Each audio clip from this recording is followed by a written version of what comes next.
Hello, you who are listening. Thank you for stopping by. My name is Ruth Ann Keller. Before we begin, if you don't mind, please leave a comment. Which city are you listening from? I always feel warm knowing someone is here with me, even if we cannot see each other. Now, let's get to the story. I don't remember exactly when I started to disappear from my own home. Some things don't collapse in one day. It cracks. Silently. Slowly. No one hears the sound. That apartment? It was once mine and Thomas's. He liked soft, yellow light. I liked to place a vase of white daisies on the table. We used to live so peacefully. Then Thomas passed. After the funeral, my son, Caleb, walked in, his voice soft. "Mom, don't be alone. I'll take care of you." I believed him, and I moved in with Caleb and his wife, Sienna. From then on, everything began to change, not thunderously, but quietly and precisely. The sofa changed color, the curtains changed, the wall art changed. Thomas's bookshelf was shoved into a small room. The armchair he used to sit in to read the paper disappeared. No one asked my opinion. I told myself, a mother yields. A mother endures. Anything to make my child happy. Every morning, I woke at 6, quiet as a thief. I made congee, brewed strong black tea for Caleb, brewed expensive herbal tea for Sienna. And me? A cheap tea bag, drunk alone in the storage room they called Mom's room. My pension was transferred to the joint account. One day, Caleb said, "You don't need money, Mom. We'll take care of it." I nodded. I thought it was love. It turned out to be convenience. I became the cook, the laundry person, the cleaner, the silent one. A tool, an object, a shadow. No one asked me what I liked. No one needed to know what I thought. Then came my 63rd birthday. I only hoped for one small thing, even just a bouquet of daisies. But that morning, Sienna hugged me. The first time in years. "Happy birthday, Mom." Her voice was so sweet, it blurred the eyes. I was touched. It's funny, even a false ray of kindness can soften an old heart. Caleb kept looking at his watch. "Let's go, Mom. We have a gift for you."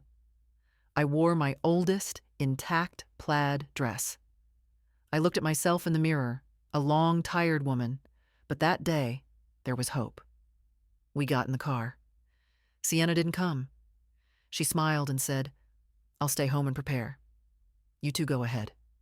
The car drove. Out of the city, out of the suburbs, out of everything familiar, every light, every human voice.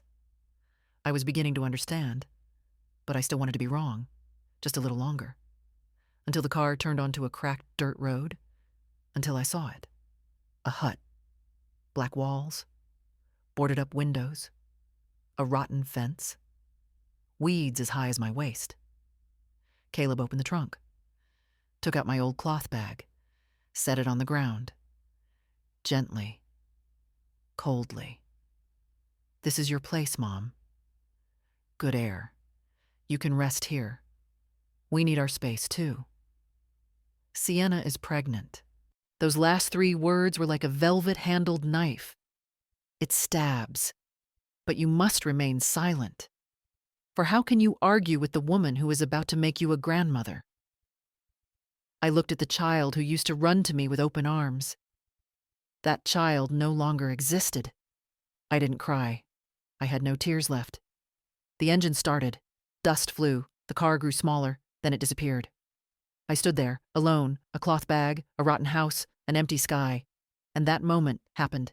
Not pain, not shock, not despair, but a click, small, clear, sharp, like a rusty lock suddenly opening. In my chest. The part of me that was buried stood up.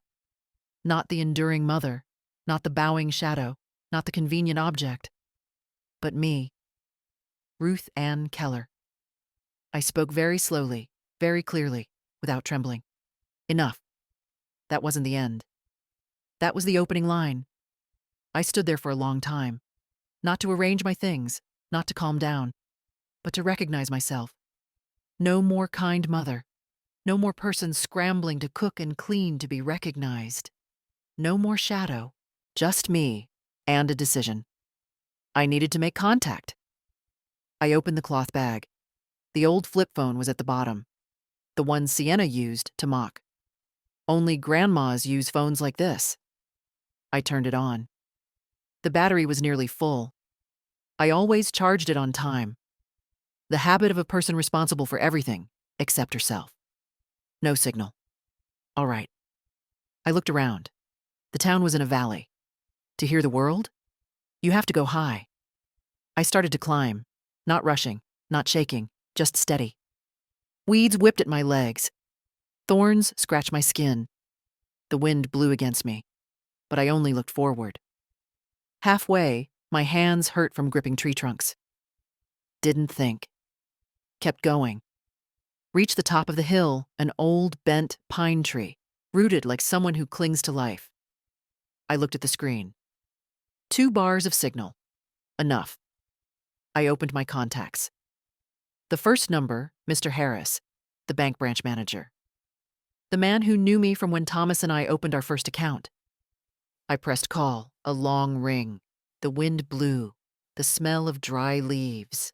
Everything seemed to stand still. Then his voice. Hello, this is Harris. A familiar voice, deep, a little older than before. I spoke clearly. Hello, Mr. Harris. This is Ruth Ann Keller. He paused a beat, as if recognizing the past stepping forward. Ruth, it's been a long time. What can I do for you? I looked straight at the sky below, where Caleb's car had just vanished. Close, immediately, all access for Caleb Keller to all accounts under my name. All of them. No exceptions. No shaking, no explaining, no asking permission. A moment of silence. But not the silence of refusal. It was the silence of someone understanding something big was happening. Ruth, are you sure? I am sure. All right, I will handle it within 30 minutes. I breathed in. Not relief, just correctness. And one more thing, I continued. All pension deposits from this month forward, transfer them to my personal savings account. No joint account, no power of attorney, just me. Only. Understood. I'll do it right away. Thank you, Harris. Ruth, if anything is wrong, just call. I know. I hung up. Not shaking, not in pain, just clear. The sky before me was not wider, just clearer. I stood there for another minute, not to relax, but to remember this feeling. I had just taken back a piece of my life. I turned and walked back down the hill. Not rushing, not afraid. At that moment, I didn't know worse things were waiting. Didn't know about the secret mortgage in my name. Didn't know I had been trapped when I was sick, not lucid enough to read documents. Didn't know I had signed the noose that was tied to my own home. But my intuition had begun to spark. The cold in my chest was no longer abandonment. It was steel. I hadn't taken revenge. I had only just pulled my foot out of the pit they dug for me. The rest, it would come, and it would be very quiet, very slow, very certain, very clear. That evening, I started a fire in the old stove. The smoke backed up into the room at first. My eyes stung, but I could bear it. But I could. I had borne worse things than smoke. When the fire finally stabilized, I sat down. The flip phone lay in my hand like a small, compact weapon. I opened my contacts. I called Marcus Hale, lawyer, the one who had helped me with the paperwork for a distant relative's apartment. He answered almost immediately. Marcus Hale. I spoke concisely. No beating around the bush. Marcus, I need legal help. Fast. His tone changed instantly. Professional. Focused. What happened, Mrs. Keller? I said every word clearly, without trembling, without softness. I want to confirm sole ownership of the apartment on Maple Street. Prepare all documents to block any claims or powers of attorney from any third party, including my son, Caleb Keller. Marcus was silent for exactly 3 seconds. I could hear the analysis running in his head, meaning, you want to protect the asset from an internal family dispute. Not a dispute, a reclamation. Marcus let out a soft breath. Not shock. Acceptance of the situation. All right. I'll start immediately. I need a copy of your ownership papers and your ID. I looked at the dilapidated house, smiled faintly. Not happy, not sad, just aware. I don't have them. I was placed here without warning. Marcus paused a beat. Understood. I'll request the records directly from the county land office. But let me quickly verify the property's condition first. Do it. I heard typing, the rustle of papers, the squeal of an old system pulling data. The wind blew outside the window. The fire in the stove crackled. Crack. Then Marcus stopped. Not the kind of stop when you reach a difficult part. The kind of stop when you discover something that doesn't belong. Mrs. Keller. His voice dropped. Slow, certain. Your apartment. Currently has a lien against it. I waited for him to continue. No questions. No impatience. Simply put, it is mortgaged to secure a large loan. I was still silent. Marcus clarified. And the person who took the loan is you. My lips didn't move, but in my chest, the silence hardened. The date of signing was 8 months ago, he read from the document.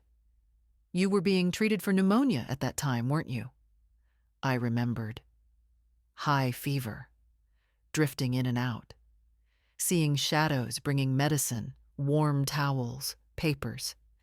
Sienna standing by the bed, her voice small, gentle, sweet as sugar to blind eyes. Mom, just sign here for us. It's just tax papers. You don't need to read, you're tired. I remember my hand shaking. I remember the pen. I remember trying not to drip ink on the bed sheets. I had signed. Not because I was stupid, not because I was weak, but because I trusted they were my family. Trusted too much. Marcus continued, his voice low and sharp now. The loan amount is nearly the full value of the apartment. If the borrower defaults, the bank will seize the home. I heard it clearly. No mistaking it. No more ambiguity. No more hope that this was just a misunderstanding. They didn't just want to push me away. They wanted to devour my last remaining roof, the one Thomas left me, not because they needed it, but because they wanted a more beautiful life, and Mom was no longer important. Marcus asked, "Do you want me to proceed with filing a suit for contract fraud immediately?" I looked out the door. The night wind made the weeds rustle like whispering people. I answered, "Yes, not 1 minute slower." "I'll start right away," Marcus said. "And Mrs. Keller?" "Yes?" "Your voice now sounds like someone who doesn't lose." I closed the phone. A very small click. Just like the click in my chest the day Caleb left me. Only this time, I was a witness. No one knew. I was no longer the one who stepped back. A while after I closed the phone with Marcus, the sky turned dark. The wind was biting. The fire in the stove popped and hissed, like someone whispering something ancient. I sat on the old chair on the porch. The whole sky was a hazy purple. No sound of traffic, no human voices, only the crickets. And then the phone vibrated. Caleb. I let it ring, twice, 3 times.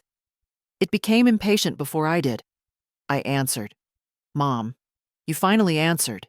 His voice was no longer smooth, no longer gentle. It was losing control. I said nothing. Sienna's card was declined. Both cards. The account is locked. "What's going on? Did you accidentally set something wrong?" He was still talking to the old, kind mother shadow. He hadn't realized the person listening was no longer her. I said slowly, "I have locked your access."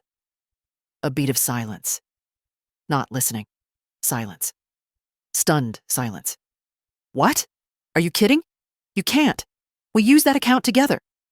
I placed my hand on the rough wood of the porch. It felt cold, but my heart was steady. It is my money, and from now on, only I will use it.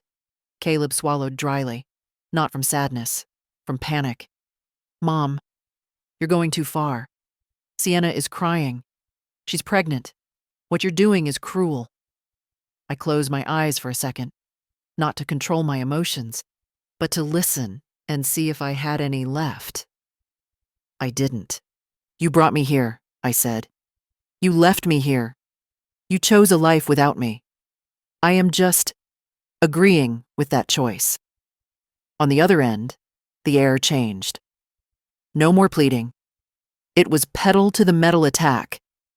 You don't understand anything. You're messing everything up. What you need to do is call the bank, reopen the account, and come home. I smiled faintly, not with joy, but with the recognition of an opponent's weakness. They always think they have the right to use the word home. I said, that is no longer my home. Caleb exploded. If you come back like this, you'll lose everything. You don't understand the law. I'm trying to help you. I tilted my head, my voice still calm. My lawyer is already on it.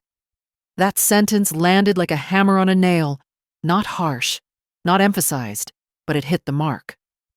The other side went silent, completely silent. Then Sienna's voice echoed from a distance, shrill, sharp, the voice of someone losing control of her assets. Give me the phone. Let me tell her what she's doing to us. Caleb tried to wrestle the phone back. Sienna, wait. But I didn't wait. I ended the call. No slam, no anger, just cut. Cut clean. The phone was quiet. The wind was light. The insects started their song again, as if never interrupted. I looked out at the overgrown yard. The sun had set. Darkness spread like a cloth over everything. No victory. No drama. Just a shift of the axis. For the first time in years, I wasn't chasing anyone. I wasn't explaining to anyone. I wasn't begging anyone to understand me. For the first time. The other side was the one left behind. The next morning, I woke as the sun had just peeked over the tree line. The house was silent. No sound of hurried footsteps. No sound of a cabinet door slamming. No sound of someone sighing because I was in the way. Only birdsong. And a rich silence. I went to the well behind the house, used the winch to draw water. The movement was repetitive, slow, steady. Each turn seemed to clear my head. I didn't think about Caleb. Didn't think about Sienna. Didn't think about the years of being treated like an object. I thought only one thing. Now I am in control. I brought the bucket inside, boiled the water, brewed a cup of black tea. Steeped for 2 minutes. No sugar, no milk. The bitterness spoke for me. The phone vibrated. Marcus, I answered. I have the results from the records retrieval, he said directly. His voice didn't beat around the bush. Tell me. I didn't need a preamble either. The mortgage isn't just large. It was fully dispersed. I set the teacup on the table. Not shocked. Not shaking. Just confirming what I already guessed. Marcus continued. The money was transferred into a joint account under Caleb and Sienna's names. They are the ones who used the entire amount. Not suspected, not maybe. Reality. What did they spend it on? I asked. The spending records show a kitchen remodel, new cabinets, living room furniture, an Italian sofa, a trip to Palm Coast, high-end baby clothes, and a collection of designer handbags. Each item was another brick paving the road to the truth. They were not careless. They did not misunderstand. They used me as capital. Marcus slowed down. And one more thing. I waited. The signature on the contract. It is indeed your signature. But the handwriting and pressure indicate you signed it in a weakened state, not lucid, meaning they knew. They saw me lying there, breathing with difficulty, eyes blurred, not lucid, unable to read the papers, and they put the mortgage contract in my hand. They didn't kill me with a knife, but with a pen. I said, "We can sue for fraud under diminished capacity, correct?" "Correct," Marcus replied immediately, "and I will hit it hard." Then he added, his voice low, "But Ruth, you need to know this. When you start this, there is no turning back. This is no longer a family matter. This will be a legal battlefield." I looked out the window. The wind blew through the field of weeds. A white, wild daisy swayed, like someone bowing their head, then standing straight. I said, "Marcus, I'm not turning back. I'm not on that side anymore." On the other end of the line, I heard him breathe, a soft, respectful exhale. "I will file the complaint today." "And Ruth?" "Yes?" "You're doing the right thing." I hung up. Not happy, not miserable, just clear. I walked out onto the porch, sat down on the paint-chipped wooden chair. The sun was rising. The sky wasn't beautiful. The sky wasn't ugly. The sky was exactly as it was meant to be. I sipped the now cold tea. The bitterness remained, and for the first time in 20 years, I found it delicious. That afternoon, the sky was gray. Not raining, but the kind of sky that seems to be holding its breath. I was pulling weeds from around a patch of wild daisies. The soil was soft. The roots ran deep. Pulling it all out required patience. The phone vibrated. "Caleb." I wiped my hands on my shirt. No hurry, no anticipation, no mental preparation. I just answered. "Mom." His voice was broken, unable to control his breath. "What did you do? They sent papers to the house. Lawyers. The bank. You're destroying my life." I gently placed one knee on the ground. I continued pulling weeds while I listened. I didn't need to stand. "No," I said. "I'm not destroying anything. I'm just taking back what is mine." A half-second of silence on the other end. Then Sienna's voice lunged onto the line, shrill, cracked, out of control.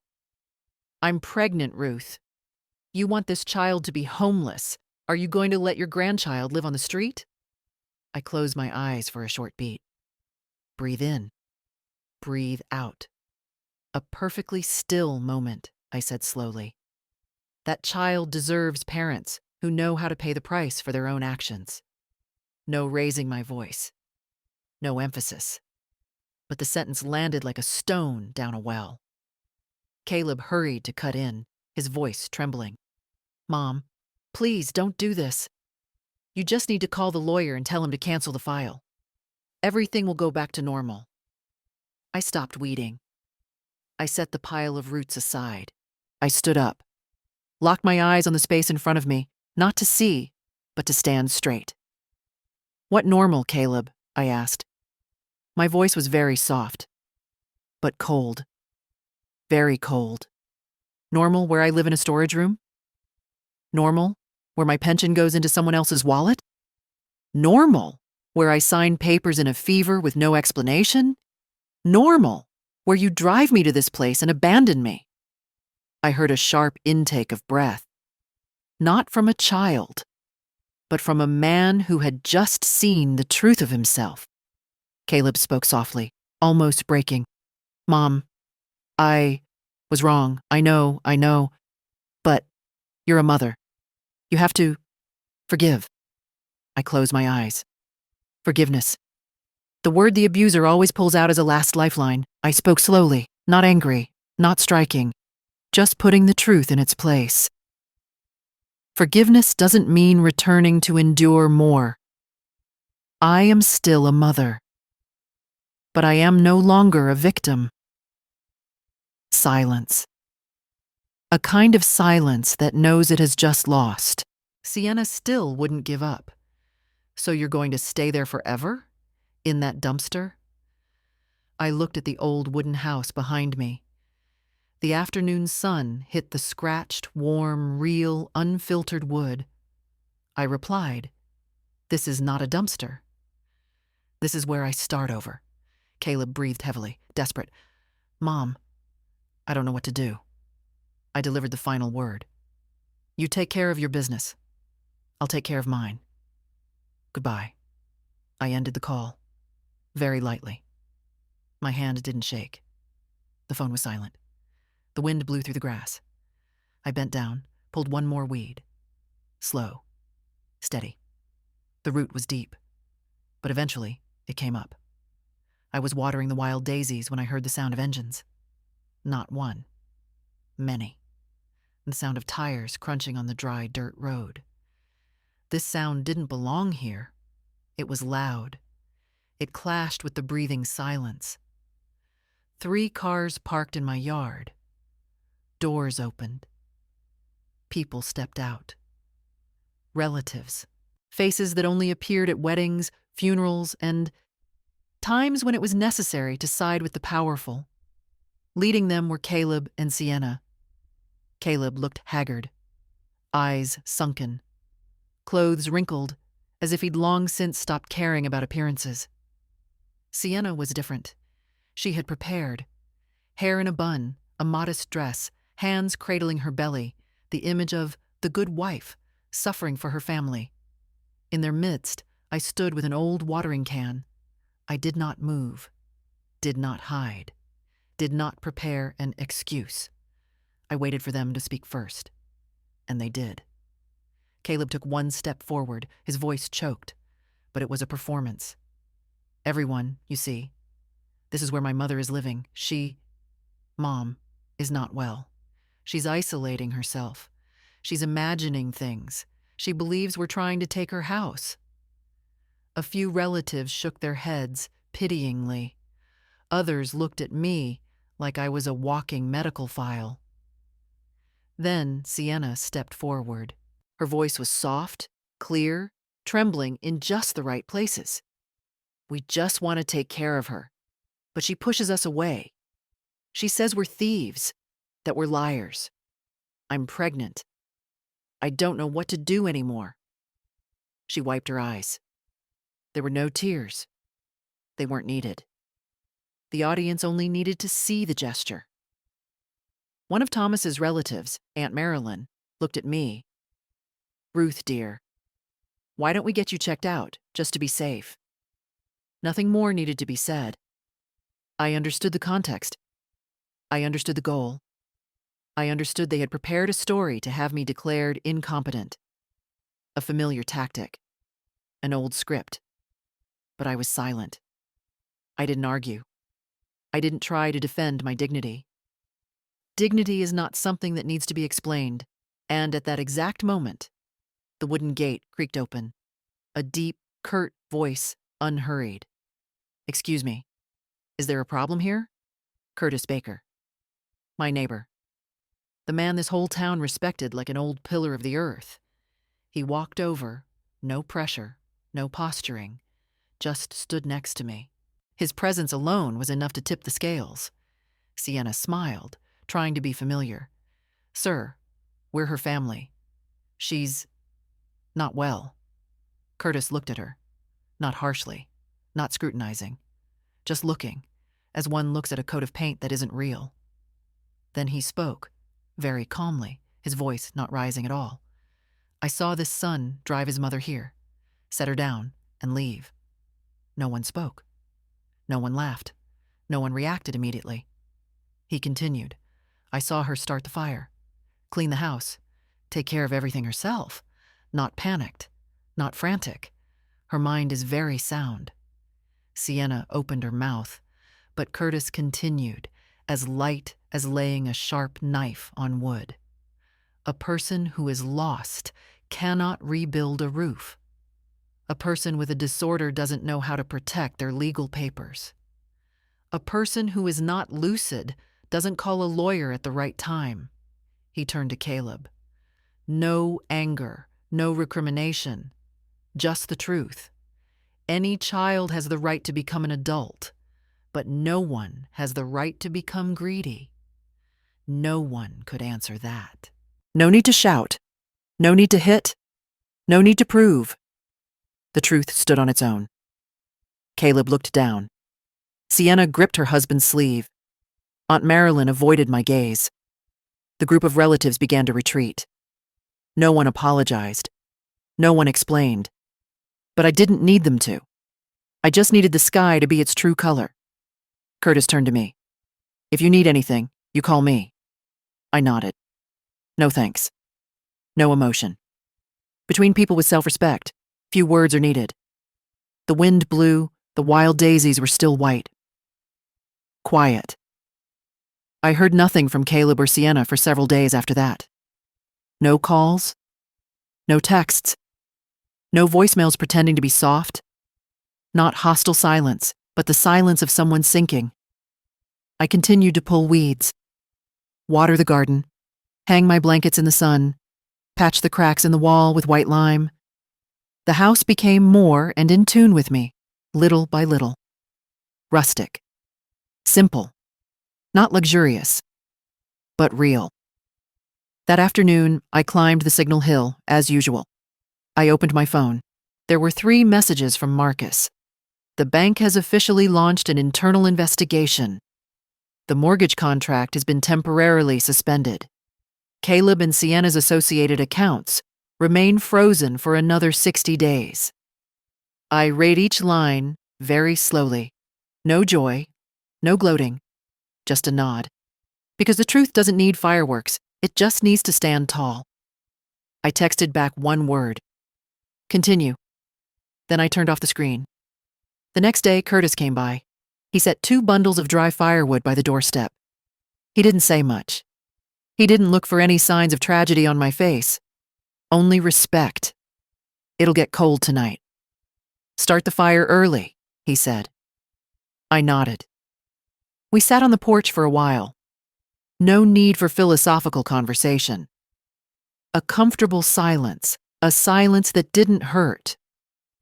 Then Curtis said, as if commenting on the weather. Heard on the street. The bank is asking questions at the restaurant where your boy Caleb works. They want to know more about his financial situation. I poured tea into 2 rough porcelain cups. Yes. Curtis took a sip. His eyes looked toward the edge of the forest, which was changing color in the dusk. Usually, he said slowly, people aren't afraid of being poor. They're afraid of other people knowing they're poor. I smiled faintly. Not a happy smile, a smile of understanding. True, I replied. Caleb is more afraid of losing his image than losing his home. That evening, the phone rang. I didn't look at the screen. I knew who it was. I let it ring until it was no longer urgent. Then I answered. Caleb's voice was no longer angry, no longer accusing, no longer scolding. It was broken. Mom, they're demanding proof of funds. I don't have the paperwork. Sienna has been crying all day. I don't know what to do. I looked at the glowing stove. The embers cast shadows on the wall like slow breaths. I asked very softly, Are you calling me for money or for forgiveness? The other end was silent. Long. So long it felt like the phone line was stretching. Then, I nodded slightly. I had known for a long time. I will not send money. No yelling. No slamming the door. Just setting a boundary. Caleb's breath hitched. So, what do you want me to do? I looked out at the garden. The night wind passed over the daisies. Not one petal broke. You must take responsibility for the life you chose. A moment of quiet. Then a click. He hung up. No cursing, no begging. Just a disconnect. Some things don't break with a loud noise. They break with silence. I put the phone down on the table.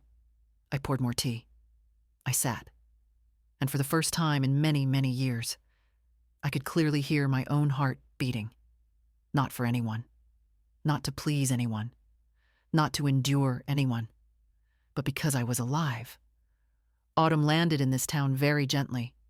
The leaves turned a pale yellow. The wind was crisp but not biting. A beautiful cold, not a toxic one. I was shelling dried beans from the vine. Each bean dropped into the old ceramic bowl, making a steady clack, clack, like a peaceful heartbeat. An engine sound echoed from the end of the dirt road. Slow, not hurried. Nothing to show off. I didn't stand up. I just continued to shell one bean at a time. The car stopped in front of the gate. Not a new car. A cheap rental, like when people start paying the price with things they once took for granted. Caleb got out. Noticeably thinner. Shoulders slumped. His face no longer had the confidence Sienna used to pump into him like compressed air. Sienna wasn't with him. That said more than any explanation. He stood outside the gate, not entering. Mom. Just one word. No performance. No script. I placed a final bean in the bowl. Then I looked at him. Not waiting. Not saving. You've come for money, I said. It wasn't a question. Caleb didn't deny it immediately. He just swallowed. It took a few seconds to find his voice. Not for me. For the child. I looked at him for a long time. Not to judge, but to confirm the truth. That child needs his father. Not his mother's wallet. Caleb dropped his gaze. He couldn't act this time. I was wrong. I nodded slightly. Yes. He looked at me, and for the first time in years, his eyes held no demands, only a reflection of himself. I just thought, you were mine. Always. No matter what I did. The wind rustled the beanstalks. I sat as still as the earth. You were wrong, I said. I was yours. Now, I am mine. Caleb didn't cry. People only cry when they still believe they can be forgiven and go back to the way things were. He knew the way things were was dead. I want to make it right, he said, his voice cracked but real. I set the bowl of beans on the step. Stood up. The distance between us was just enough not to touch. Making it right doesn't start with me hugging you. Making it right starts with you standing up in the middle of the ruins you created. Caleb nodded. Painful, but he wasn't running anymore. I don't know if I can. I looked deep into his eyes. Not softening, not hardening. Just the truth. Whether you can or not, that is your life. Not my test. The wind blew across the yard. A dry leaf fell between us, light as a final period. Caleb took a long, deep, tired breath. I'll go. Go. He turned. He didn't look back. The car door closed softly. No anger, no fear, no hope for immediate forgiveness, just acceptance. When the car left, I didn't cry. I went back to the beanstalks. Sat down. Continued shelling. Clack. Clack. Life doesn't wait for anyone. It just continues. I replaced the rusty sign on the gate with a new piece of wood, neatly carved with 3 words. Ruth Ann Keller. I hung a glass wind chime on the porch. The wind touched it lightly. The sound was as clear as a signature. In the afternoon, I brought my black tea out to the steps, sat with my back straight, waiting for no one. I locked the door from the inside, a new habit. The key hangs on a nail by the window, sparkling in the sun. Not to hide, just to remind. This house belongs to me. In the distance, the dirt road still stretched out like an old question. I looked one last time. No regret, no hatred, no dreaming of if only. I turned my back, went into the kitchen, turned on the old recorder, a small click like the sound of opening another life. Night fell. The fire in the stove burned gently. I opened a notebook, writing just one line on the first page. Freedom isn't leaving. Freedom is knowing you will never go back. The wind chime rang again. Light. clear. Enough. Thank you for listening to the end. If Ruth's chapter in life touched you, please leave and let me know which city you're listening from. If you want me to keep writing stories of standing tall and gentle, please like and subscribe. I'll see you in the next story, where we learn to put our own keys in the right place.